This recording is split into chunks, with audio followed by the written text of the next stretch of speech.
Thank you for coming. I'm really excited to hear about the projects, and the hope for today is that we'll hear about two kind of really interesting ongoing streams of work around this broad theme of new perspectives in race and public opinion, and then hopefully we'll have time to engage in conversation and sort of think about the directions that this field is going. There's a huge amount of enthusiasm and activity for asking questions around race and public opinion right now. And I think these are two great examples of people who are really not just asking new questions, but asking them in new ways and really rethinking some of the long held assumptions of the older schools of thought in race and public opinion. So I'll quickly do intros for both of our panelists. At some point, our third panelist will wander in from the airport, and then I will introduce him. But we will just stall until he gets here.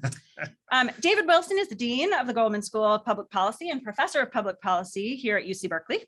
Dean Wilson's academic specializations include survey research methods and experiments, political psychology, and American politics, with an emphasis on the measurement and analysis of intergroup attitudes and political behavior. He most recently served on the Executive Council for the American Association of Public Opinion Researchers and on the Advisory Committee and Editorial Board of the POQ.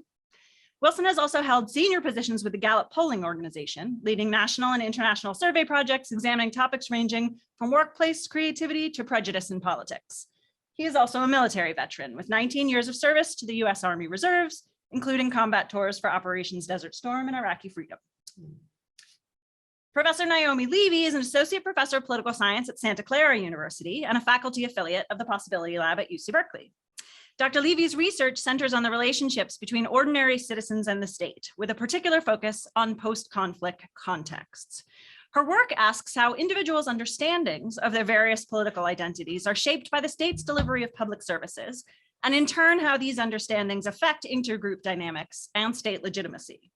She's also a political methodologist and a member of the Everyday Peace Indicators Board of Directors. Professor Levy's scholarship has been published in a broad range of academic journals, and she's received funding for her work from the American Council of Learned Societies, the Minerva Institute, and the Carnegie Corporation. I will turn the microphone over to Professor and Dean Wilson, and I will sit so I can see the slides. I am speaking on behalf of myself and Darren Davis, my co-author. Darren's coming from South Bend, Indiana at University of Notre Dame, and he had to fly through Chicago, and apparently they don't have the same kind of time zone appreciation as we do here on the Pacific Coast. So he's texted me, he's on his way. So he'll probably roll in here with suitcases, just act like you don't see him, and it'll all be good. I wanted to share, spending more time now on the administrative side of the world than the research side. I don't always get to talk about my work, and we've done this project and a bunch of others, but they kind of happen at night, late at night in the shadows of the corners of my home office and really early in the morning. So this is kind of a putting together of some of the things we've been working on to start a conversation, but also encourage you to think about our book, which has just come out this past December called Racial Resentment in the Political Mind. And I'll share a little bit about that. So just a couple of preamble type notes.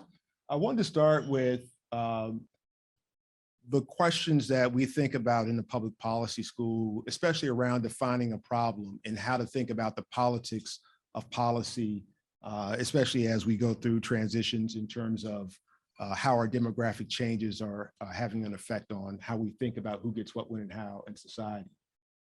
So this study that was done by Pew that I spent some time working with them on, we asked a very simple question. How much more, if anything, needs to be done to ensure equal rights for all Americans, regardless of their racial or ethnic backgrounds? No targeted kind of group, very basic generic questions, happens at the beginning, pretty large sample, representative, all the good stuff that goes with that. The responses, easy to interpret. 50% says a lot needs to be done, 34% says a little need to be done, 15% says nothing at all. So the inference would be, hey, at least not a majority, but the plurality of people believe that a lot needs to be done. So they were smart enough to say, well, what should we ask after that? And so the second question asked, well, which comes closer to your view about what needs to be done to actually ensure equal rights for all Americans, regardless of their background? And they posed two questions, and I have titles up there for them, but the audience didn't see them when they were asking the question. The first one was change the system. Most US laws and major institutions need to be completely rebuilt because they are fundamentally biased against some racial and ethnic groups. This is like radical change. This is the system is the problem. We need to change it. The other group, even though they say a lot needs to be done, and they said, all right, which one comes closer to your view? It was, well, while there are many inequities in the US laws and institutions that we experience, necessary changes can be done by working within the current system. Don't disrupt the system, just tweak it. Think about little things here and there, the incremental approach if you're in the policy world. When we asked that question, just of those who said a lot, it was split 50-50 pretty much. And so I'll give you the aggregate percentages of 25, 24, 34, and 15. So when you want to see what this really looks like, the plurality is not a lot needs to be done. The plurality is really a little tweaking needs to be done. So really not much change. And so that part is the tension. The part that says a lot needs to be done, but there's variance in a lot needs to be done. And there's variance, of course, in the political mind about how to get stuff done. And when you break that down by party and race, you find even more tensions. And these are just the same numbers of that second question, the 24 and 25% at the top, but broken down by race and partisanship. I have a pointer here. And what I just tried to do was color the change, the tension, and the tweak. So this is radical change, this is the tweak, and these are the areas where there's kind of, we're not sure. So of course, in the public, since it was split the same amount, then there's tension in the broader public. Among white respondents, it's just, yeah, let's tweak, let's not do the radical reform thing. Among African-Americans or Blacks, radical change is needed. Among Hispanics, tension, we're not really clear yet. And among Asian Americans, there's, we should tweak the system. So you can see that even within the a lot, and then within race, you see more tensions there. So it becomes unclear what the solutions are for issues of race, especially if you're trying to bring about racial equality and racial justice. The partisanship stuff is not surprising, of course, that Republicans say, hey, tweak, even if I believe a lot needs to be done, don't start changing the world, work within the system. And among Democrats and lean Democrats, you see it's change, but you also know where that's coming from, right? That change is mostly driven by Blacks who are Democrat and not whites who are Democrat. So when we're thinking about what is it that has to be done, and the public is the one who's responding to public policies and helping to drive some of the agenda through protest and input and voting and other forms, it's not really clear what the actions are, even if we agree on what the problem is. So when you hear some of the language around anti-racism, for example, well, that's a very specific concept about taking action on issues of racism. Whereas non-racism is the idea that I don't like racism, I think is a bad thing. And then you leave it alone, right? So you don't offer any solutions, you don't take any direct action, you just oppose it. So opposing it versus opposing it plus action becomes a whole different dimension of those who believe that a lot needs to be done. So racial resentment, for those political scientists in the room, if you've done this in the past, you know that there's tension about this idea of racial resentment, that in the late 1960s and early 1970s, there were surveys done in Southern California that said that, hey, there's a different kind of prejudice that's emerging. There's a different kind of tension that's existing around race that we had not thought about before. And that tension later was called symbolic racism or modern racism. Note that symbolic racism and modern racism still use the word racism. Then around 1996, another work came out called Divided by Color, where symbolic racism and modern racism, for the most part, were renamed racial resentment, but it was still called a form of racism and prejudice. Well, as a graduate student, I was like, well, that doesn't sound right. But I was a graduate student, so nobody wanted to hear that. So over time, we started to collect more data. I had the currency of working at Gallup and was able to test out some new measures and do some work in this area and said, okay, there's actually something there that may not be fully racism in the inferiority component that exists, and may not be prejudice in the dislike component that we expect of prejudice. So we believe that you can't just put one bucket on everything that's racial being racist or prejudice. You actually should use science to think about this. What we know about the measure of racial resentment is that it was kind of accepted wholesale. It was on the American National Election Study. It stayed on it and it stayed on it. And once you've got 3 trends, guess what? You need 20 more just to be legitimate.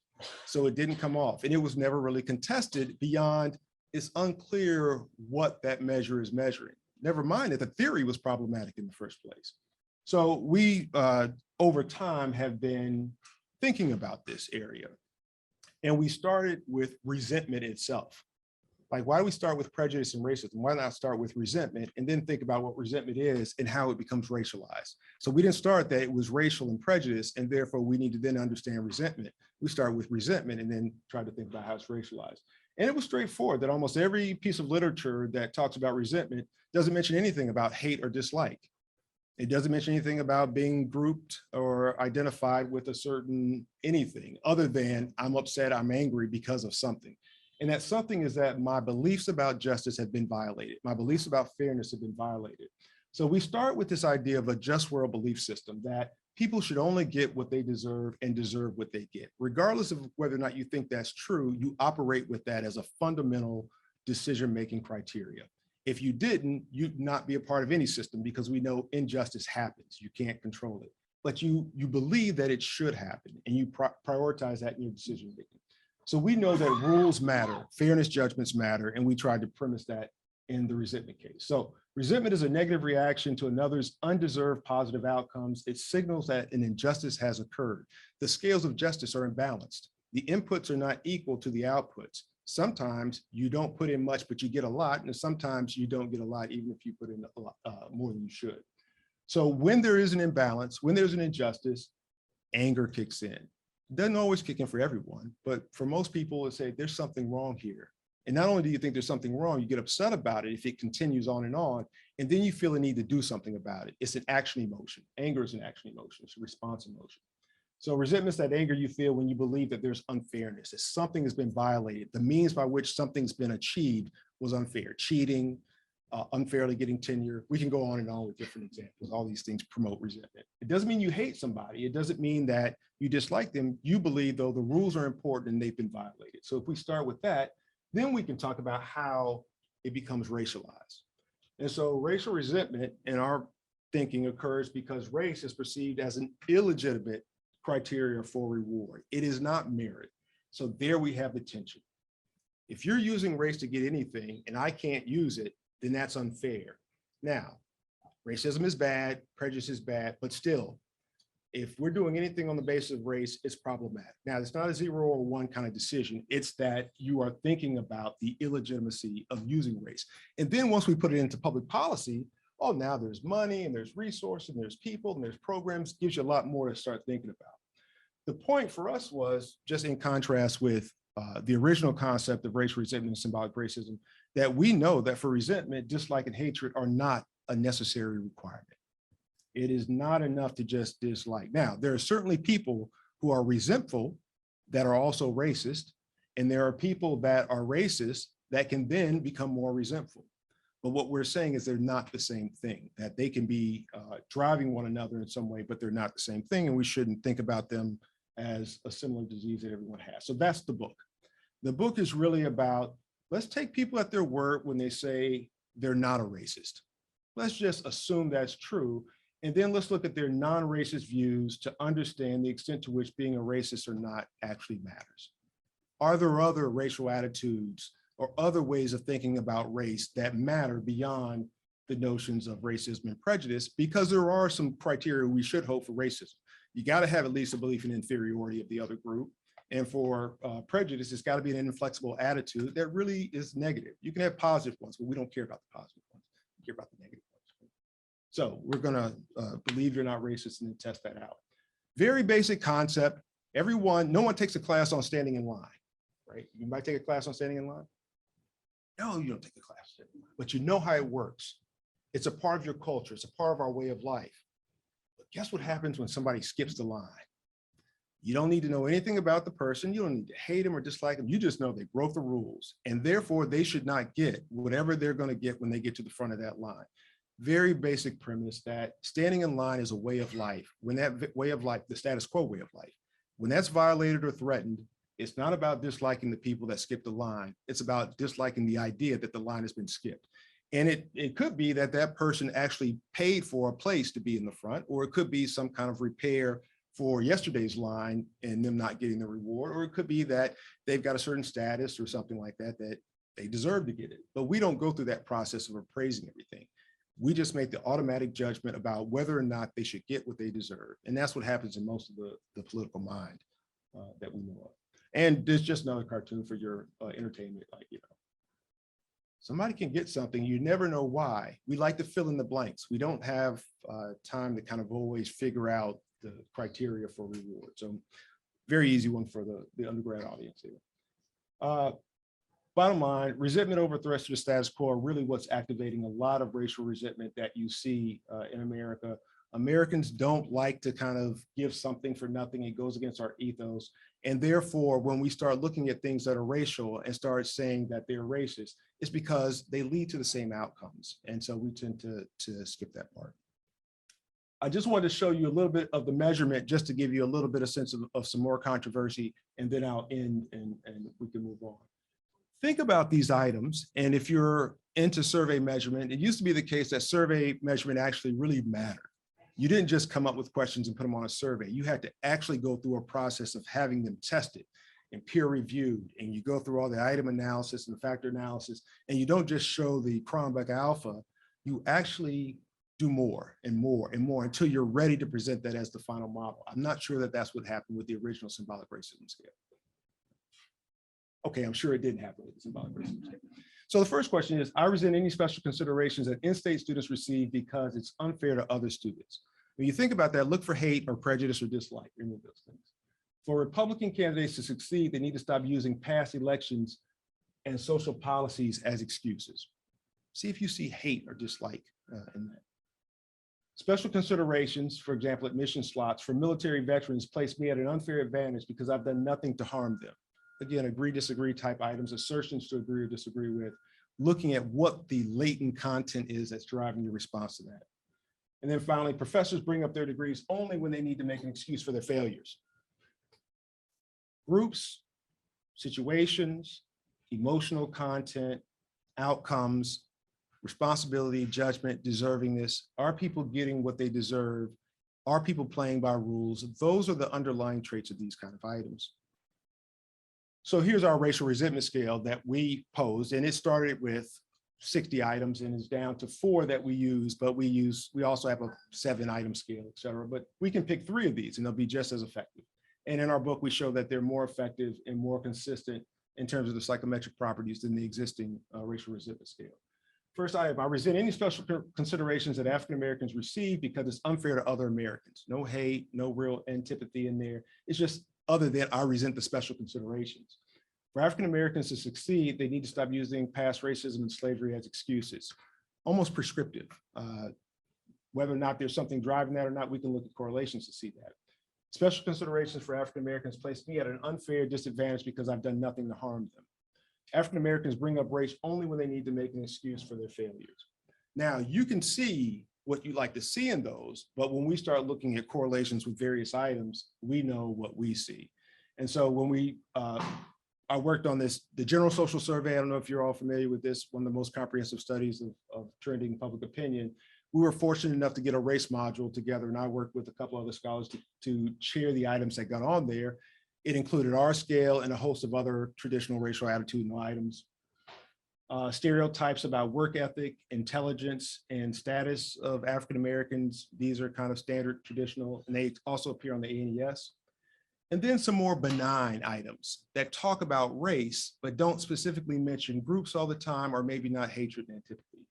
Color blindness, racial fatigue. I'm tired of hearing people talk about racial problems in the US today. Racial apathy, maybe some racial minority groups do experience unfair treatment, but it's no business of mine. And then other items like whites generally are treated better than other groups in American society, or white identity, which has received some attention in the literature now about a growing sense that there's a dividing line in America based on race. So you've got traditional racism measures, and you've got some that are more about how I think about race. One can resent a group, one can resent race, and one can resent how a group uses race.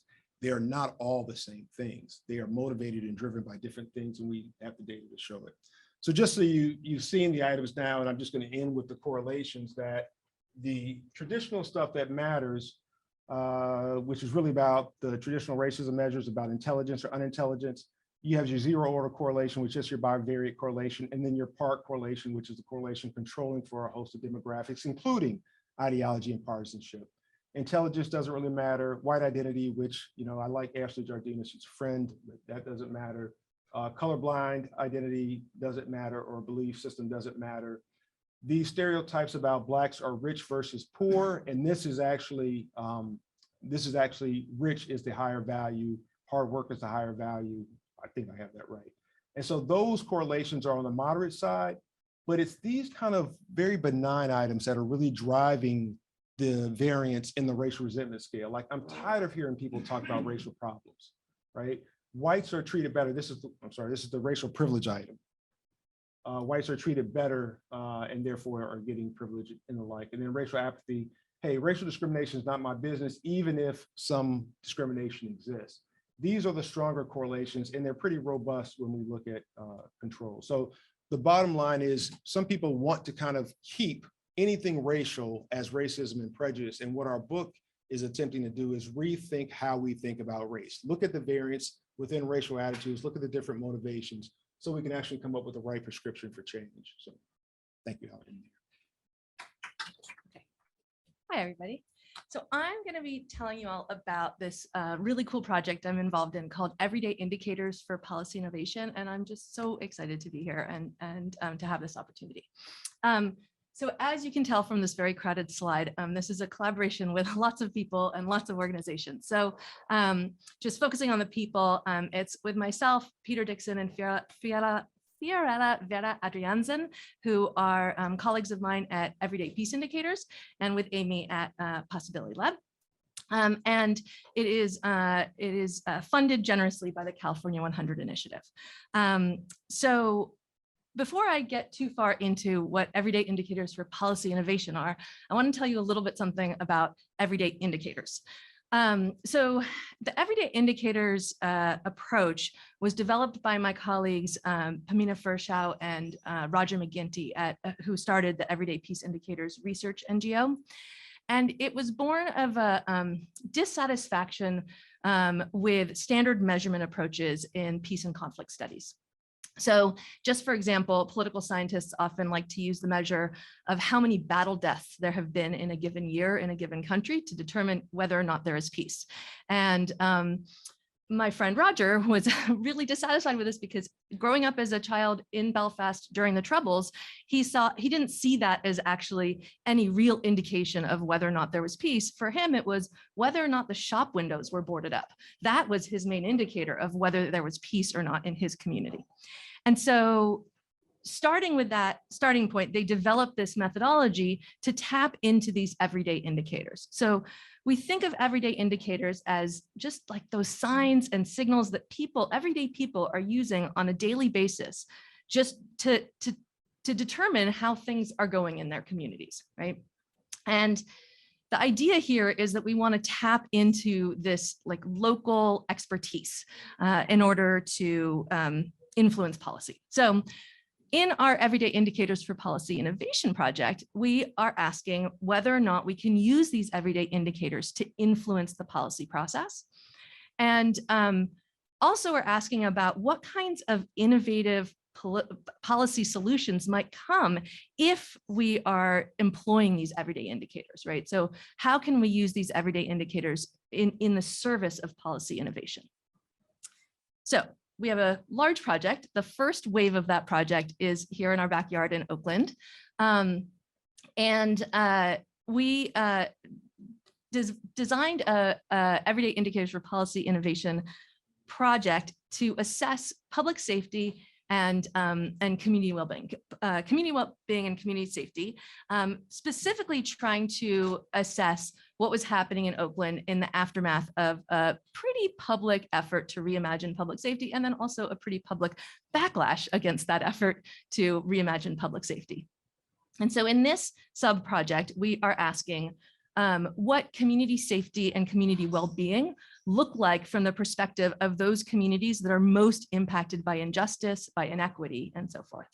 And then if we're able to assess any policy innovations that are coming, any public safety reforms that are coming out of this reimagining public safety process, if we're measuring that policy impact using everyday indicators. So let me talk a little bit about why we want to use everyday indicators. So the main insight here is that traditional indicators, they're not wrong, they're not bad, they just don't tell the whole story, right? And so everyday indicators allow us to capture dimensions of a concept that are often difficult to measure, but equally important to the policy realm. It allows us to channel voices that are of the people who are most impacted by these policy reforms, and to tap into that different kind of expertise that I mentioned before. I'm going to break this down just a little bit further and talk about this in terms of thinking about it in terms of a policy problem. And the problem is that a lot of times as we define a societal issue, something like public safety, right? Something that a lot of us care a lot about, it's often measured with a particular measurement framework, right? So in the case of public safety, it's crime statistics, it's recidivism rates, it's clearance rates, you know, those sorts of sort of hard statistics that usually get tracked. And the problem is that when that is the only measurement framework to judge public safety, then that sort of sets bounds around the potential solutions to that problem, right? So if we're measuring public safety just using crime statistics, then we're only going to be trying to affect change in terms of public safety with things like policing and criminal justice system and so forth, right? So the idea is that the everyday indicators approach helps rectify this, right? And underneath this this approach are two arguments. One is a pragmatic argument and the other is a moral argument. So the pragmatic argument is the one I just sort of laid out, right? That the traditional measurement systems bias the policy process towards really what are often the end results, the downstream problems, right? The crime, the violence, right? And a way that, so that traditional measurement approach takes us all the way down to the end of a causal process, when really we need to be looking at things that are much further upstream, right? Things that are driving those processes, things like whether or not people have their basic needs met, whether or not there's adequate housing, whether people's mental health issues are being addressed, and so forth. The other argument here is a moral argument, this idea that the people who are most impacted by these social problems and their proposed solutions are being left out of this policy process. And that's a key piece of this, that we're trying to sort of to channel those voices in a way.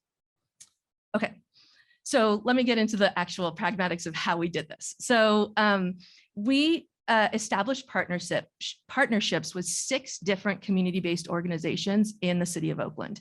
And one thing I want to make really clear from the outset here is in no way are we trying to say that we have a representative sample of the city of Oakland. We're not trying to do that. What we're trying to do is take slices of everyday life from different communities within Oakland to try to see what the world looks like from different worldviews and from different positions within the city of Oakland. So through our partnerships with these community-based organizations, which is like a whole mess of acronyms up there that I'm not going to spell out for you, we've reached 9 different communities. And our work with these communities, the way we're defining community here can have a different basis for it, right? The one thing that is consistent across all of our community definitions is the idea that the people in that community have some sort of a sense of a shared everyday. But what the basis of that shared everyday is can vary, right? So for some people, it is geography. So our work with the organization Tribe, let me see if I can get this to work. Is it this little thing? Yes. Okay, Tribe, that's an organization that works with people who live in close proximity to one park in Oakland called San Antonio Park. So for Tribe, the community was defined entirely geographically. For other groups, it was defined entirely by identity. So for example, with Unity Council, we worked with Mom speakers. The Mom language is spoken in largely mountainous regions of Guatemala. And so we have a pretty large Mom speaking population in the city of Oakland. And so we reached those folks through Unity Council and did our methodology with them. But for that group, the shared everyday was defined entirely by that shared identity and the shared language. But for other groups, it was a combination. So with BOSS, which is, well, I'm not going to do the acronyms, we reached 3 different neighborhoods in East and West Oakland. And this is entirely focusing on Black residents in those neighborhoods. Similarly, with Unity Council, we were reaching Latinx residents in the Fruitvale neighborhood. But then a third kind of definition of community came with lived experience. So with Missy and with Courage and with SARI, these are organizations that helped us reach people who had a shared experience, right? So whether it's the experience of being systems impacted, right? So with Courage, these are youth that either have been incarcerated, their family members have been incarcerated, or they grew up in the foster care system. So these are systems impacted youth that we reached. With Missy, we're working with young women and girls, primarily Black or Latina, who are either victims or at high risk of sexual exploitation or sex trafficking. And then with SARI, we were working primarily with Burmese and Cambodian refugees, and their families. So these are the different communities that we reached in the city of Oakland. And let me now turn to what our methodology looks like. So it starts with focus groups. And in these focus groups, we gather about 15 people together and have a conversation about the concepts that we're asking about. So whether it's community safety, community well-being, in other places around the world, we've done this work on coexistence, on justice. In Afghanistan, we did it about violent extremism. So in these conversations, we were asking questions like, what does community safety mean to you? Or what does community well-being mean to you? What does it look like in everyday life? Or what about the lack of safety? What signs show you that this community does not have safety, right? These are the kinds of questions we ask. And from those conversations, we take very detailed notes and we extract a long list of what we call indicators of these concepts. We then go through a process of sort of data reduction, because initially out of any one of these focus groups, they last for about 90 minutes to 2 hours. We could have something like 200 or 300 indicators, right? And so they're really, really detailed. And then there's also a lot of repetition, right? So like in every single focus group that we conducted, we heard about hearing gunshots as a sign of the lack of safety or the lack of community well-being, right? So we didn't need to have that show up multiple times in the data, right? So we did this data reduction, and we come up with these long lists of indicators. And here I'm showing you a picture of what the community well-being indicators look like when we presented them back to the community in East Oakland in our town halls. So in the town halls, we then ask people who were at the original focus groups and other members of the community to come look at these lists of indicators and vote on which ones are their favorite indicators, which ones are the most important indicators to tell them how the community is doing or how much safety there is in the community. And we give people a certain number of stickers. They're color coded by demographic characteristics, gender and age primarily. And then they're presented with both presence and absence indicators all at once. So these two posters have both indicators of the presence of community well-being and the absence of community well-being. And people are given a certain number of stickers. I think in this case, it was something like 15 stickers. And they could choose which ones they wanted to vote on, both for the community well-being. And then there was another set of posters for community safety. So after we did all this work, this all happened last spring, we had I'm going to show you some very, very initial findings. This is work that is very much still in progress. So we have 863 indicators of community well-being, community safety across these 9 communities. And over the summer, with a team of fabulous research assistants, one of whom is right here, we coded all those indicators into conceptual categories using a code book that we developed in consultation with literature. And Amy's brain. Those conceptual categories they collapse down into these 7 dimensions that I'm showing you in this picture. So I don't know how well you can read that, but that's young people, violence, state control, which has to do with like policing and such, social capital, let me see if I can read that, the physical environment, health, and economic security. And one thing I should mention here is that each indicator could get up to 2 codes. Some of them only got 1 code, some of them got up to 2 codes. And this picture is the highest level view of our data. This collapses both the safety and the well-being. It shows you how many of the indicators and how much of the vote they got, that's the overall weight, were indicators of absence or indicators of presence of these concepts. And you can see here, and one of the main things I see in this picture is how much social cohesion social capital is driving a lot of these conversations. So people aren't talking so much about the police, that would be in state control. They're talking about whether or not they know their neighbors' names, whether or not people are having block parties, whether or not they can count on their neighbors to pick up their groceries or pick up a package or something like that, right? And so what I'm going to do now, because there's 2 different ways to look at these data. One is in this sort of quantitative way, but I think the really richest way is to dive in and take a look at some of the indicators. So I'm going to sort of take this apart and give you an example of a presence indicator and absence indicator for each of these 7 dimensions. So starting first with young people, we heard about things like whether or not kids are being raised by their parents and the neighborhood, right? This is one really important indicator that we heard a lot about, especially in the Black communities that we spoke with. The idea that neighbors can't chastise each other's children anymore, like they used to be able to, was one of the things that we heard a lot about. Another thing we heard about in every community we spoke to is this idea that violence is starting to seem normal, right? So kids being desensitized to violence was an important indicator. And here, I want to note that this is something that would have been coded both violence and young people. All right, for violence, a presence of well-being or safety could be that people can resolve their issues without resorting to violence. An example of an absence of safety is if you say something to someone, you don't know how they'll react, right? That was coded in a whole category under violence that we just called stressors, just things that make life kind of difficult on a day-to-day basis, like, and all of that was put into this violence category.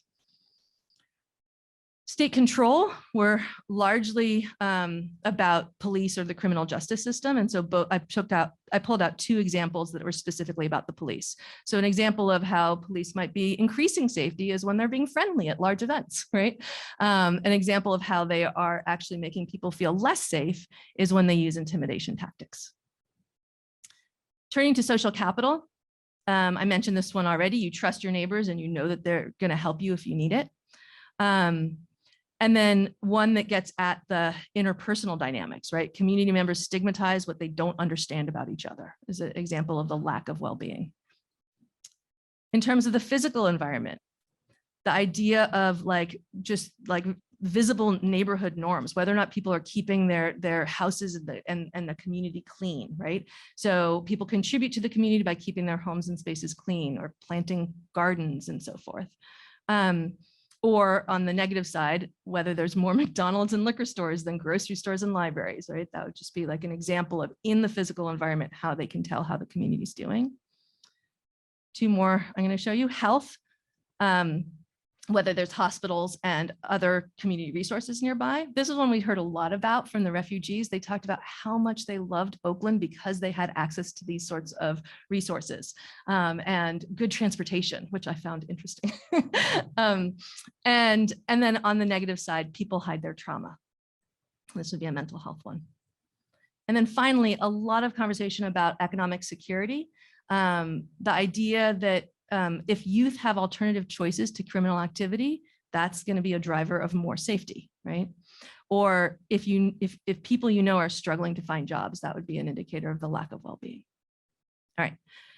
You might have noticed that a lot of these indicators might be difficult to actually measure, right? Some of them, like what you get from this process is this really rich view of the world from the perspective of these different communities, but our remaining question is, how do we then feed that into the policy process? So just for example, I'm going to show you a set of indicators that are all about community safety having to do with feelings of fear. So you might notice some of these might be really, really hard to measure, right? Like, I don't know, can we measure how afraid elders are of their children? That would take a great bit of creativity to get at, but some of them really can be observed, certainly in survey measures, but some of them even observationally, right? This idea that you can very quickly drive around neighborhoods in Oakland and figure out how scared people are by whether or not their trash cans are being taken out to the curb when it's dark out. That's a really quick, easy observational measure that people could be using. Same thing with the observation of how people are walking, whether they're looking around their shoulders or holding their bags tight. All right, I'm running out of time, so I very quickly want to just tell you about some of our next steps in this process. So we have more analyses we want to do, including lots of cross-community comparisons and also looking for themes that run across multiple communities throughout the city. And then we want to actually engage in some measurement on these indicators. So whether it's using existing administrative data, doing some surveys, and we're about to launch a really cool photo voice workshop with youth that participated in the focus groups across the city. We're bringing them all together with one of our photo voice experts from our project in Colombia to illustrate the indicators that speak most to them using photography. And we're hoping to put all of that together into a fabulous website for community members and policymakers in Oakland to explore what these indicators say. In addition to our own uses, these data are co-owned between us and the community-based organizations we worked with. And we're circling back with each of those organizations, finding out how they're using them, right? What kind of programmatic planning they're doing with the indicators that we sourced with them, what kind of advocacy they're doing, new grants that they're writing, using the indicators to fuel their work. And we're also trying to reach out and work with existing policymakers, working with the Department of Violence Prevention in Oakland and others to try to see how these indicators might help inform policy innovation and how that policy innovation can then be monitored and evaluated using these indicators. So I'll stop there. Thank you. I'll go ahead and use the moderator's privilege and ask the first question. I have a question for each of you. David, I'm curious how you think about how honest people are in responding to the two different types of questions. That if we think about social desirability bias, that there are some attitudes that are not acceptable, but in the US, like there's broad agreement in this sort of conception that like you can't cut in the line. I got a visceral response, right? I think a lot of people, right, the idea of somebody cutting in the line is such a great example. So I'm curious, sort of just the extent to which that's part of some differences that you might expect to see across those two different sets of questions. Yeah, it's a good question. So what we've done with all of our items that we thought about in our measure is tested them across multiple modes and with various indicators of social desirability, and we find very limited correlation between those kinds of things. Of course, in a self-administered mode, we think people would be more honest.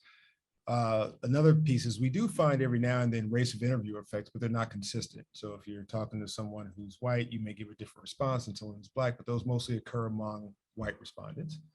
The thing that would really tell us if there was a problem is if we saw people saying disagree with the items.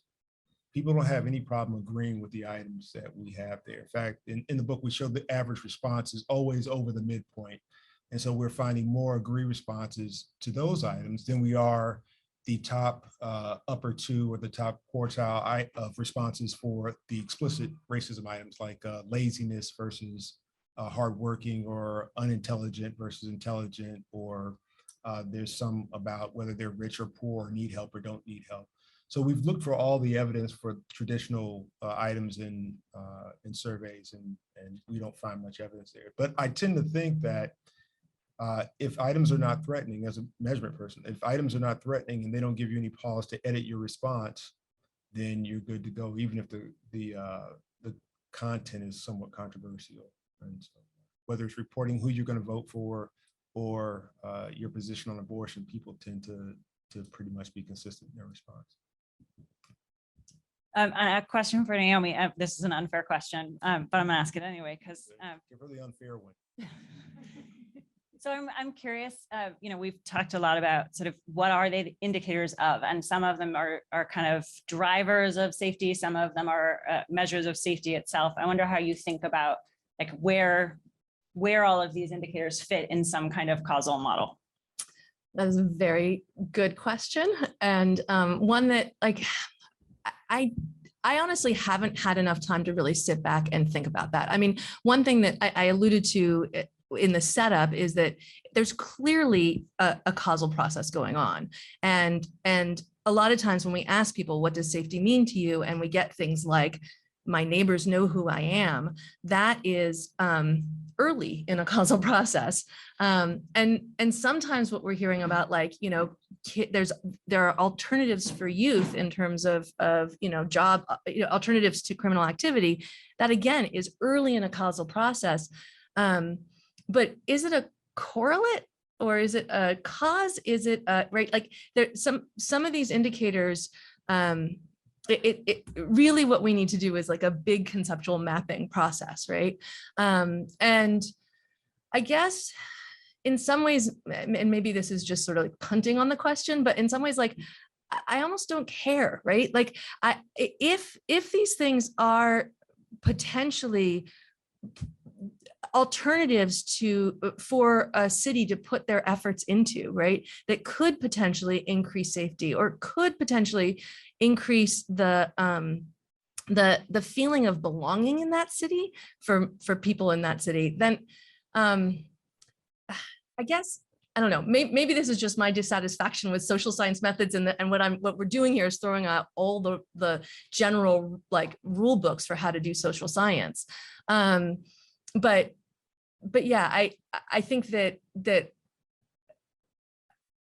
by digging deeply into these indicators, we start to understand what life looks like from those lived experiences. And I don't think that causal processes are what matter there. Dean Wilson, if you had used the concept of equity and fairness as opposed to equality in posing the questions, do you think you'd have gotten different responses? And I have a question for you as well.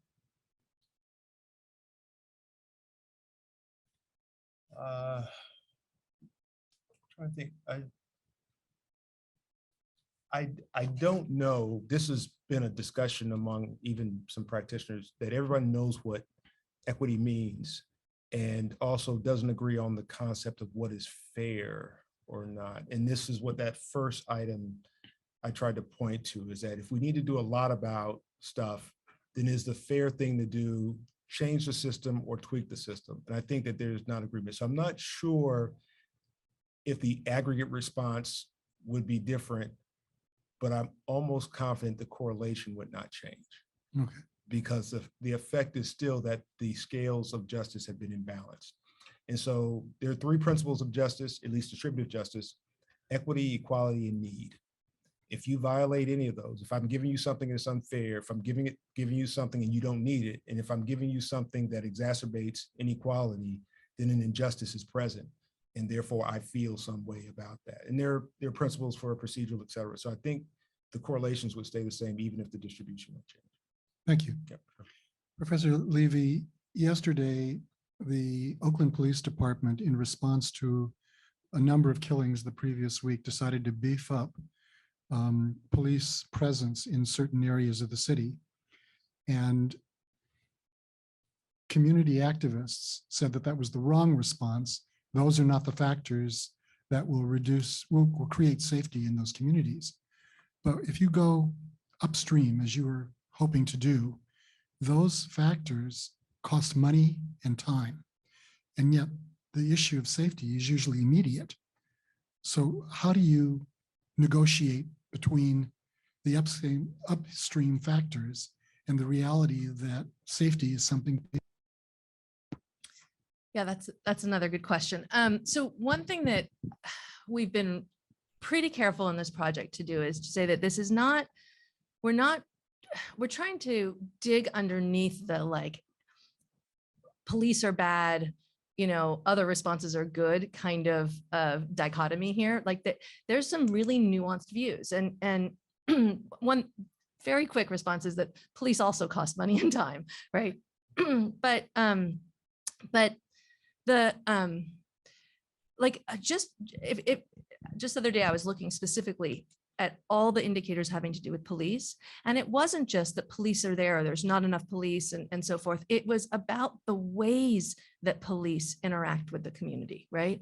And like the example I gave you of intimidation tactics, right? Or, you know, we only see police driving around in their cars or eating or actually engaging in the sex trade, right? Like those are the kinds of things also that we heard from people. And so, but that's not getting at your question about the immediacy question. I think that, and again, maybe this is punting, but it's not an either or, it's sort of a both and, right? So it can't only be, let's put more police out there and you know, show of force sort of response. It has like, these sorts of indicators can supplement existing approaches, right?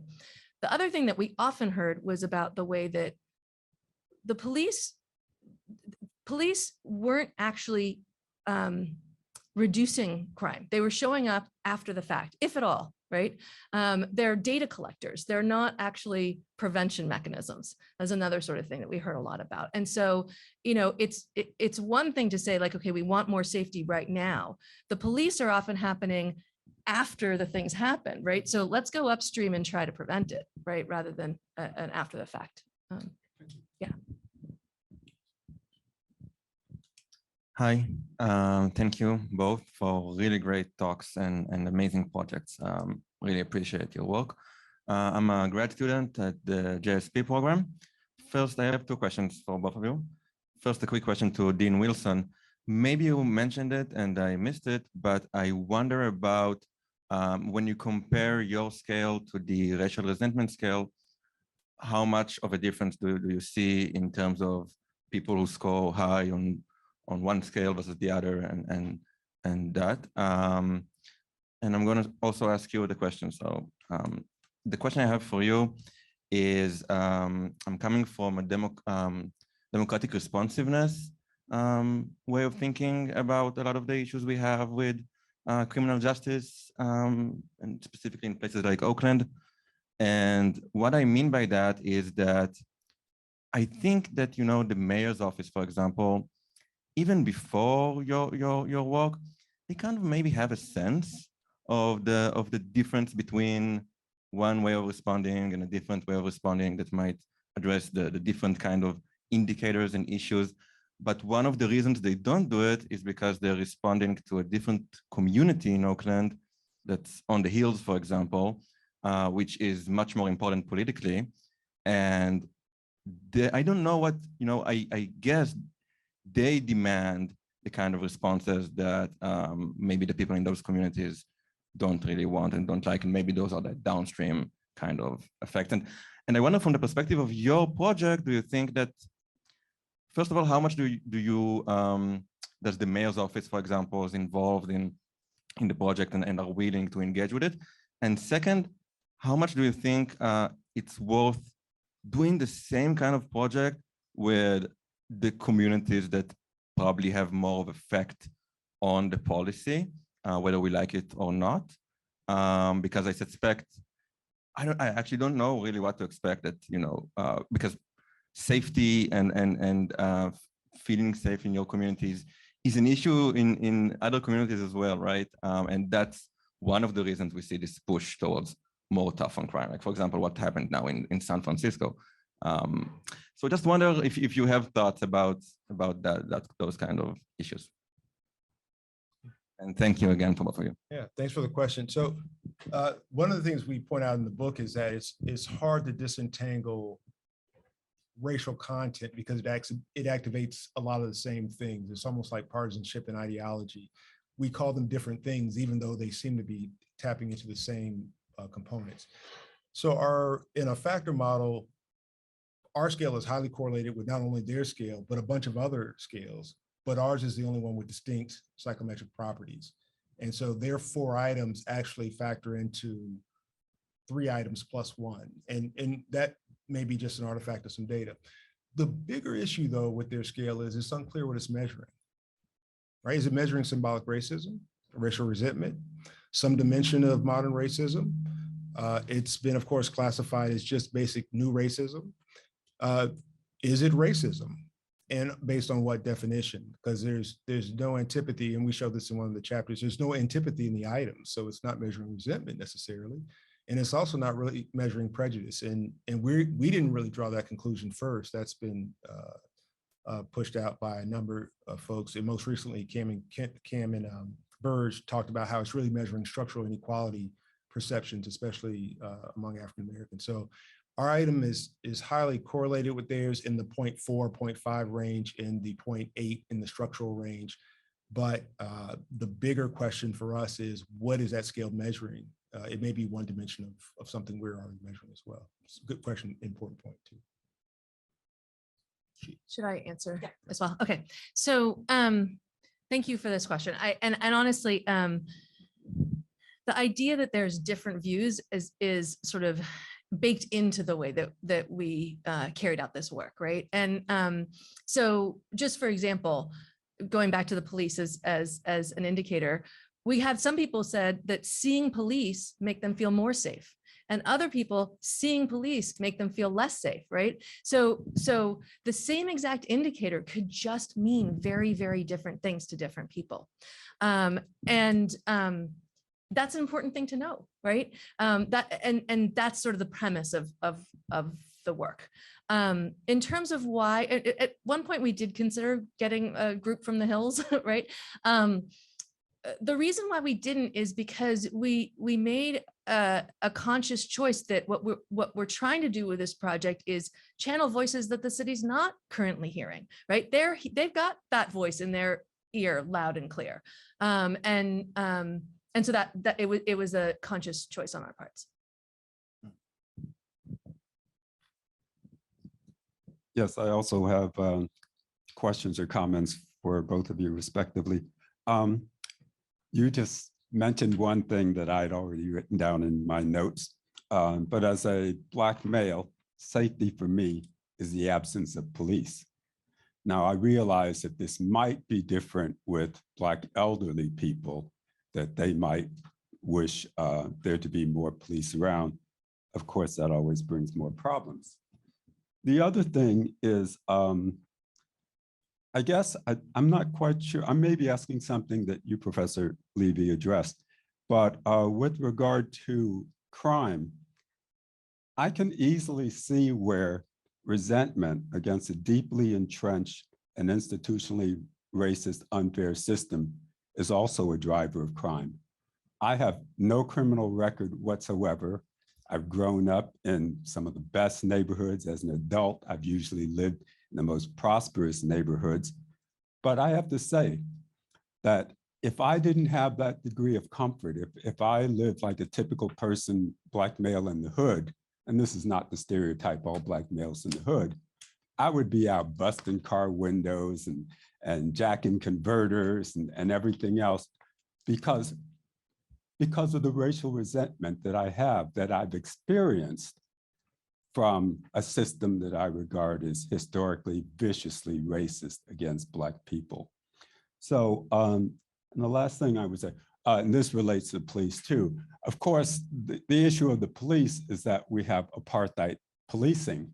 And what a lot of Black people don't understand, and I'm a progressive community activist, what a lot of Black people don't understand who say, but it says on the car to protect and serve. And I even tell Black journalist friends of mine that they should tell the community it's not to protect and serve them. So, so maybe you might want to respond to the sort of Black racial resentment against the system driving a certain amount of crime. And I'll just ad lib, you know, back more in the crack age, people would say, if there wasn't crack money in this community, there wouldn't be any money at all. So for Dean Levy, I just want to say, first of all, of course, when someone says Hispanic, I'm always curious, does that mean non-white Hispanic or non-European Hispanic? Because that might affect the measurement. The other thing, I'm sorry, I'm flipping back and forth here. Of course, when most white people say, I am not a racist, we know what to expect. Okay. And the other thing, standing in line, actually, according by my experience, it was taught in school. It was taught in elementary school. It was taught in kindergarten. And I would say that standing in line is not a race-neutral activity. If someone is white and that person cuts in line, that's just resentment about them. If someone Black cuts in line, that's those people, right? It's a reflection on the entire race. And I remember one time when I was standing in line as an undergraduate, waiting for the dinner cafeteria, and I was reading a soft-cover book, I heard some white guy say from ahead of me, well, what do you expect? He's the only one here. So I guess I had to be exceptional to like be reading a book. And I've often wished that I could come in 15, 20 minutes when I was an undergrad to a lecture hall with my skateboard and no pen and no paper, because I saw white kids do it. It was just nobody paid attention. But I'm sure if I did it, you know, again, it wouldn't be a reflection of just me, but of me being Black. And the last thing, my question for you, Dean Levy, is you don't have to address it. And I don't know whether you've considered it or it's within the scope of your work or whatever, but there's another kind of liberal and even progressive and even white leftist racial resentment, and it's called identity politics. And in identity politics, these white leftists, you know, also blame Black people for America's problems. And if you're familiar with Professor Mark Lilla, you know, that seems to have been his stick for the past few years. And he gave a lecture here at Berkeley that I said reminded me of a white racist alt-left person. Thank you for your time. Let me go first. I'd probably order. I don't know Yeah, if sure. Okay. So thank you so much for that. I think that I'm thinking about your comments about the breaking the windows and such, and I think one of the phrases that from the research that came to the forefront of my mind is the idea of what's community violence and what is state violence. And one of our partners that we were working with had a line that was just, his view is that all violence is state violence. And I think you just illustrated that with that example, right? That it's the fact that there are people who don't see other opportunities or are so aware of all the ways that their worlds are limited that leads to the violence that they're doing, right? And so the only way to, you have to go way upstream to fix that, right? Is basically the solution there. The other thing that we heard that was similar to what you said about the crack money was we heard all about how legalization of marijuana pulled a whole bunch of money out of the informal economy in various neighborhoods in Oakland. So it's not, yeah, those are just a few moments from the research that came to the forefront when hearing you speak. I don't know if I answer your question or not, but I just want to affirm. I don't think it's that far upstream. You know, the community knows what it wants, or what it needs, I should say. Yes. But to the issue of, you know, the police also cost more money, probably a lot more money. It's an issue, and I asked a friend of mine from not even an American citizen, I just wanted to know, just perceive her awareness of this country. And we were actually talking about the prison system. And she'd only been in the country 3 months, and she is an exceptional person. But she said, it's who that money is going to. So if that money is going to the police or the prison system, especially with privately run prisons, and who gets to construct them, and who gets to work them in these small towns where a lot of people only have a high school degree. So if it goes to them, that's fine. You know, if it goes to the Black community that knows what it needs, no, well, that's benefiting Black people. That brings us to, And the last thing I'll say, just to reinforce what you said, but the emphasis to this audience, I would even report a crime if it happened to me or one of my neighbors. Right there with you. Because they just come out and try to pin it on me or abuse me. That's actually something that we heard, that people don't want to report crime because they're going to be treated, victims get treated like suspects. Yes. That was definitely something that we heard in terms of interactions with police. Thank you. Well, I thought the most fascinating thing that you talked about was Black racial resentment. And the only work I've ever seen on that is in chapter 8 of our book. And really actually getting to the core concept I'm of, sorry, what way do you mean by racial resentment? in the sense that resentment is essentially anger over unfair treatment. Oh. And that it becomes racialized when you start looking at the sources of that unfair treatment and how it gets imbued in your everyday life. And so, of course, African Americans can be racially resentful towards whites. The problem is, well, that becomes prejudice if we use the original thinking about racial resentment. So if we're not clear on what the distinction is between resentment, prejudice, and racism and prejudice are not the same thing either, even if we like to bucket them. So the Omega variant, the Delta variant, and the Alpha variant of COVID are not the same. We should not treat them or diagnose them in the same ways. We're doing the same thing with racial attitudes, helping to really understand what the motivations are. Why are people so angry? Why are they so pleased when something bad happens? And so that's my angle as a scientist, looking at not my perspective or my opinion on these, but looking at what the data is telling me when I ask questions of it. So racial resentment for African Americans led me to think about racial resentment for whites and how it is distinctively different in terms of racism and prejudice and all the other things we're looking at. So I thought that was a really important point. I'm not sure, you mentioned something about Hispanic. I'm not sure where. Well, I'm just saying, whenever I see Hispanic, I'm always wondering if it doesn't say so. Does that mean? Did I have it up there? Non-white, non-European Hispanic. What did I have it up there? I think it was in the breakdown with the whites and like the. Oh, that was Pew data. No, that's just self-reported Hispanic. I mean, I know a lot of Hispanics who immigrated from Europe to Latin America. But look, one of my first jobs was at Gallup was trying to create a new intake form, data collection form for the Census Bureau. And it turns out, of course, that most Hispanics were identifying as white. Well, that makes sense because Spanish is a language. Hispanic is a language. It's a characteristic. Latin is the geographic spatial thing that we tend to use. So I'm Latin, for example, and also African American. So, there's always kind of diversity in kind of these things because they are, some people call them socially constructed, but they're political categories that we use for various features at various points in time. But so the broader point is that was a category. But I want to say something about the what it means to be racist. And when people say they're not racist, we know what that means. I don't think we do. I think that there is not a clear definition, even among social scientists, about racism is. And while we all may have a perspective, one we really strongly believe in, which makes us rigid in our beliefs and dogmatic and often conservative by definitional standards, when we're really inflexible in our beliefs about what it is, it means that we sometimes make an attribution error. Psychologists call it confirmation bias in many cases. So what we tried to do was say, all right, if I am a racist, or if one is a racist, what should they believe?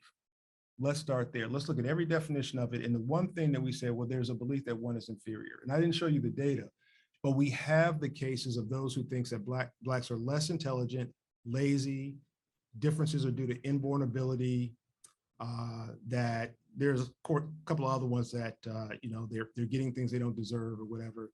And we just took those who are high in those values and we contrasted them, high in those values, but low in racial resentment. And we contrasted them with people that are high in racial resentment, but low in those values.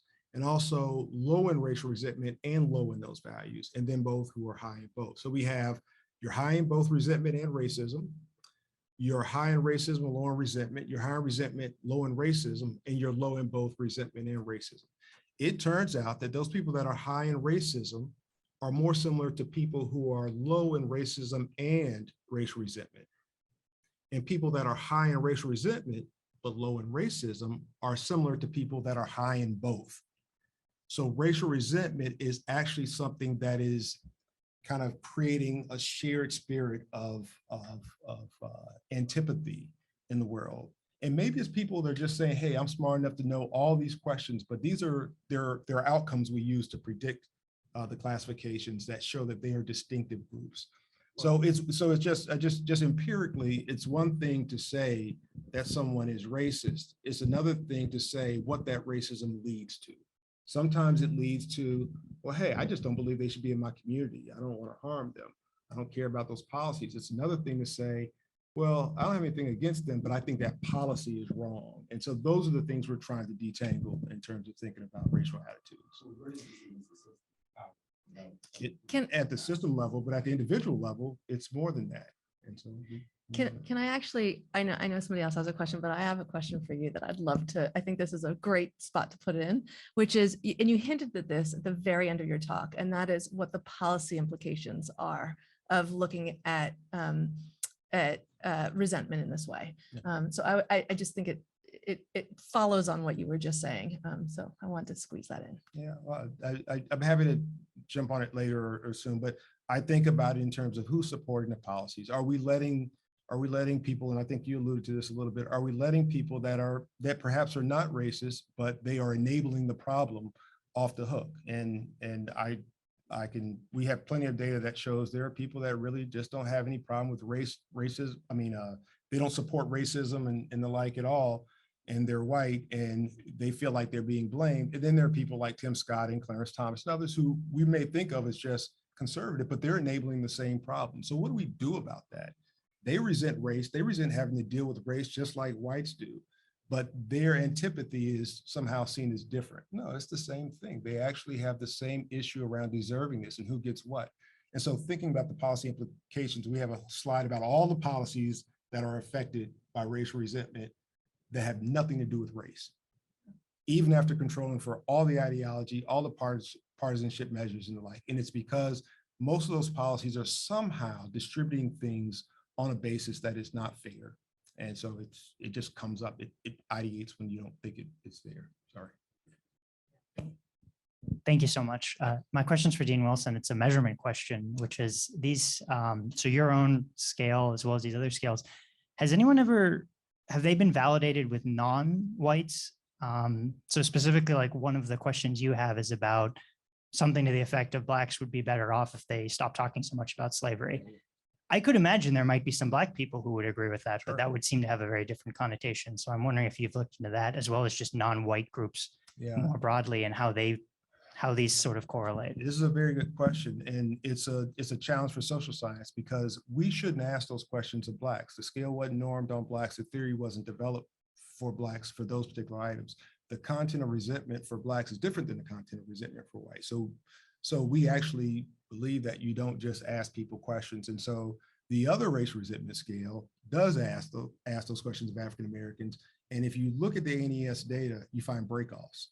You could really disrupt rapport if you say, hey, look, you're getting things you don't deserve. What do you think about that? And there are published pieces that show what Black responses are for that. And we write in the book that we think that borderlines on just bad science, bad design, because those items aren't scaled. They're not measuring what they think they measure, but they're not scaled the right way as well. So we have a completely different scale for African-American resentment towards whites, chapter 8. And we started with 32 items with that and whittled it down to 6. And we have a 3-item scale that we can use for that. But it's all grounded in theory. It starts with the theory. It starts with what is the latent dimension that's driving response. And then we develop a scale that does that. I can't say that's what's been happening with racial attitudes for a long time. And so you see feeling thermometers being used, you see interracial marriage items being used, you see, live next door to someone being used. Okay, so it's not clear that they are all driven by the same latent dimension. And so measurement matters and the science behind measurement matters. So it's a good question.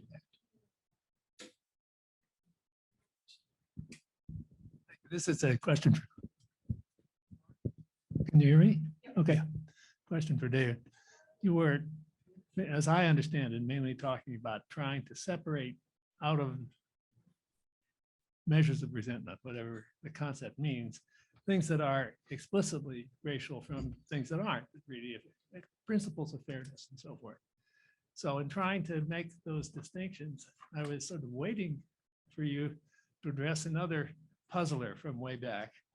And that is the relationship between any of these measures and general egalitarianism, which is all mixed up with racial egalitarianism.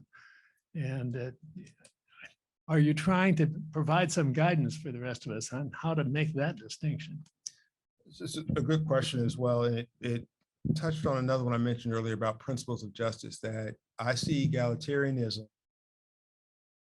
of justice, right? So that if you believe in egalitarianism, then you tend to believe in justice. If you think egalitarianism is okay, or social dominance, or whatever we're calling egalitarianism, then you accept that injustice occurs and that it should occur in very structured ways. Like those who are wealthy and have done their part, they should get fairness. Those who haven't, they've got to work to get it. So the way we think about resentment is that it is a response to a perceived injustice, a perceived practice of injustice, someone getting something they shouldn't get on some basis of some rules. And so mixed into our scale and our theory of resentment is this idea that if you're getting something you don't deserve, there's an injustice. It could be because of any of the principles of inequality. So the reason why laziness becomes a key indicator of racial attitudes,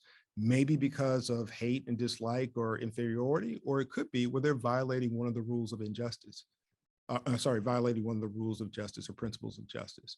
So we show measures of how our scale correlates with egalitarianism in the book, but we don't dive into all of the specific kind of political attitudes that are aligned with past arguments. What's wrong with the measure that we all inherited of what was originally symbolic racism? Do you have things to say about what's wrong with the election studies measure of egalitarianism? Stanley's not in the room, right? I don't know. The only thing I would say is that one of the challenges in political science in particular is you can't test out a lot of different things in the national studies that we offer, right? You can't randomize, well, there's not a desire to randomize half of the egalitarianism scale to the sample and another half just to see if we could do better, because we have to track these things. So I do see that resistance to the status quo is not just a theory, it's a practice. And it's a practice in survey work and public opinion work for a long time now. So we should rethink how to measure egalitarianism, and we should test out ways. We should come up with a 2-item scale that's just as valid as an 8-item scale. Who's in charge of the survey matters. What house is collecting the data and setting the rules matter. Those parts we talk about in the book, but we don't have a solution for it yet. Okay, one more question for Dean Wilson. It's about the Great Awakening, this liberalization of white Democrats' racial attitudes in the last 10 years. That's something that we've seen with the racial resentment scale, with feeling thermometers. But as you pointed out, there are all these problems with these measures and ambiguities about what they mean. So I'm wondering if you've seen a similar shift in your scale or a polarization between Republicans and Democrats over the last 10 years, or if you could conjecture about that. Yeah. We have not seen the variability that the existing racial resentment scale has seen. And so we point this out in the book in chapter 2. I know this because that's the chapter. That over time, when we look at the feeling thermometer items, white feeling thermometer, black feeling thermometer, and racial resentment, classic racial resentment, flat. Significant correlation around 0.3, but flat. When we look at feeling thermometer towards liberals and conservatives, or Democrats and Republicans, we're seeing stronger and stronger and stronger correlations over time. Now, the ANES has happened longer than our items have been in play. And we've done most of our work through the CCES program. And we don't find the same variance in our items. And I'll point you to a recent article that's just out in Public Opinion Quarterly by a guy named Darren Davis and David Wilson, that looks at the prospect of anti-racism, right? And talks about how things as simple as one's orientation towards change can actually make someone who is a non-racist actually supportive of policies that may actually exacerbate inequality and injustice. And so that is titled literally The Prospect of Anti-Racism. And we show that white allies, Democrats, liberals, and those who believe white privilege exists, as they increase their racial resentment or as they increase their, we call it system justification or belief in a just world, as they increase those things, their anti-racism action orientation goes down. So the more you believe that, look, I'm not confronting anybody, I'm not doing any of these things, the more you say you'll do those, you believe that, the more your racial resentment score kind of tends to matter, especially among Democrats, liberals. So we address this thing about white allies and seeing the extent to which we have the messaging in the conversation right. It's one thing to oppose racism, it's another thing to do something about it. That hasn't really been looked at in social sciences for some reason. Thank you. Join me in thanking our panel. Thank you, Amy, for hosting us. Yeah. And the Citron Center.